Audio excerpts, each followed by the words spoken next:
بسم اللہ الرحمن الرحیم۔ عموماً عبادت کی راتوں میں ہر مسلمان کی کوشش ہوتی ہے کہ وہ زیادہ سے زیادہ عبادت کرے اور صلاۃ التسبیح بھی پڑھے۔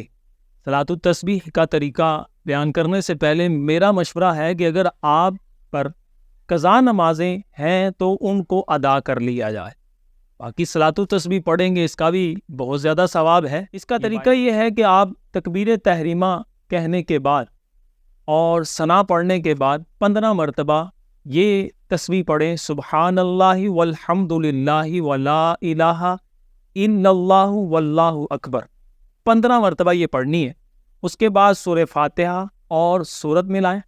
اس کے بعد 10 مرتبہ یہی تسبیح آپ نے دوبارہ پڑھنی ہے۔ پھر آپ رکوع میں تشریف لے جائیں۔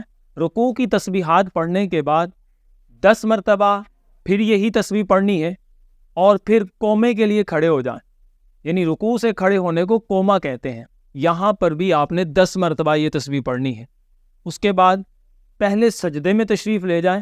سجدے میں جا کر سجدے کی تسبیحات کہنے کے بعد 10 مرتبہ یہی تسبیح پڑھنی ہے، اور پھر سجدے سے اٹھنے کے بعد 2 سجدوں کے درمیان جلسہ کہلاتا ہے، اس میں بھی 10 مرتبہ یہ تسبیح پڑھیں گے، اور پھر دوسرا سجدہ کریں گے۔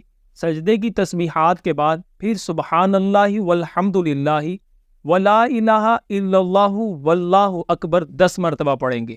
یعنی یوں یاد رکھیے کہ ثنا اور تکبیر تحریمہ کے بعد 15 مرتبہ اور بقیہ ہر جگہ 10 مرتبہ، ایک رکعت میں 75 مرتبہ پڑھنی ہے۔ اسی طرح 4 رکعتیں مکمل کریں گے تو 300 مرتبہ ہو جائے گا، اور پھر آخر میں سلام پھیر دیں۔